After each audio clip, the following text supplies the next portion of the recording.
Hello everyone, আমি পৌশালী চলে এলাম আরও একটা নতুন ভিডিও নিয়ে। দেবদার খাদানের রিলিজ নিয়ে কিন্তু একটা আপডেট পাওয়া গেছে। এক্সক্লুসিভলি তোমাদেরকে জানানোর চেষ্টা করছি। আমি থ্যাংক ইউ জানাই সন্তুকে আমাকে এই আপডেটটা দেওয়ার জন্য। সত্যি কথা বলতে কি, আমি এত ব্যস্ত, সামনে আমার বোনের বিয়ে, তো বুঝতেই পারছো আমাকে বারবারই বাড়ি থেকে বেরোতে হচ্ছে। আর আমি এখন কল্যাণীতে, তাই আমার সেট আপে বসে আমি ভিডিওও বানাতে পারছি না। তো রাস্তাতেই যেটুকু সময় পাচ্ছি ভিডিও তৈরি করার চেষ্টা করছি তোমাদের জন্যে।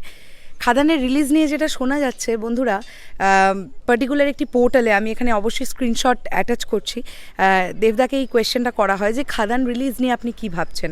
দেবদা পরিষ্কারভাবেই একটা জিনিস জানিয়ে দিয়েছে, এটা কনফার্ম করে দিয়েছে যে ক্রিসমাসে কিন্তু অতনু রায়চৌধুরীর সঙ্গে আবার একটা সিনেমা আসছে দেবদার।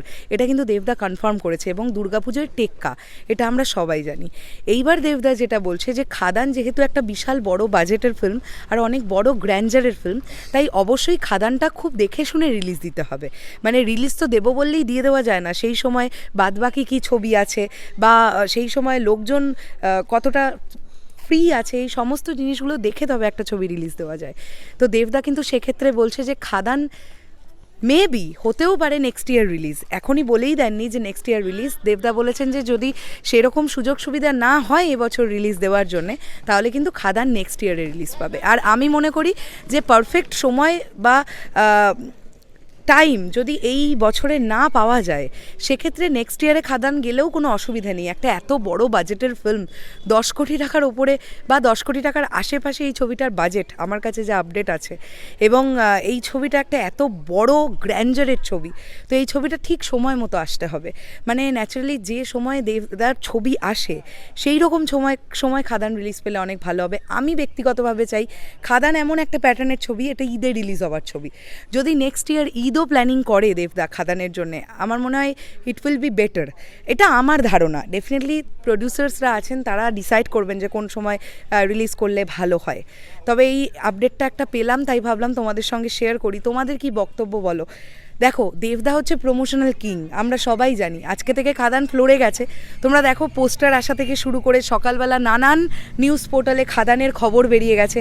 তো দেবদার পিআর প্রচণ্ড স্ট্রং, এটা অবশ্যই মানতে হবে। এবার দেখা যাক খাদান কবে রিলিজ হয়। অনেকেই হয়তো তোমরা দেবদার ফ্যানেরা আশা করবে যে এই বছর খাদান রিলিজ করে যাক, এই বছর খাদান রিলিজ করলেই বেটার হবে। তবে তোমরাই দেখো, দিওয়ালি একটা হতে পারে, দিওয়ালির সময়টা আছে, আর ক্রিসমাসে অতনুদার সঙ্গে ছবিটা কনফার্ম করে দিয়েছে দেবদা। তাহলে দুর্গাপুজোর আগে, টেক্কার আগে খাদান রিলিজ পাওয়ার খুব একটা সম্ভাবনা নেই, কেননা আজকে থেকে ফ্লোর শুরু, অনেক আউটডোর শ্যুট আছে, তারপরে ছবির পোস্ট প্রোডাকশন আছে, তারপরে রিলিজ। তো আমার মনে হয় না দুর্গাপুজোর আগে খাদান রিলিজ হওয়ার সম্ভাবনা কতটা আছে, দেখা যাক, সেটাও আমাদের ওয়েট করতে হবে। যদি এবছর না হয় তাহলে নেক্সট ইয়ার রিলিজ পাবে খাদান। তো আমার মনে হচ্ছে নেক্সট ইয়ার যদি রিলিজ পায় খাদান 2025-এ, তাহলে ঈদ অনেক ভালো হবে, মানে ঈদে খাদান আসুক। আর এদিকে জিদ্দার বস 3 আসার একটা সম্ভাবনা আছে 2025-এর ঈদে, তাহলে আবার জোর টক্কর হবে দেবদা ভার্সেস জিদ্দা। এবং আমি চাইবো যে দুটো ছবিই মানুষ দেখতে যাক। খাদান নিয়েও যেমন হাইপ, আমি শিওর বস 3 নিয়েও তেমন হাইপ উঠবে, কারণ লোকজন বস 3 চাইছে। তো দেখা যাক কী হয়। তোমাদের জানিয়ে দিলাম বিষয়টা, স্ক্রিনশটও অ্যাটাচ করে দিলাম যাতে তোমাদের বুঝতে অসুবিধা না হয়। শেষ করলাম, আসছি আবার খুব শিগগিরই। তাহলে এখনের জন্যে টাটা।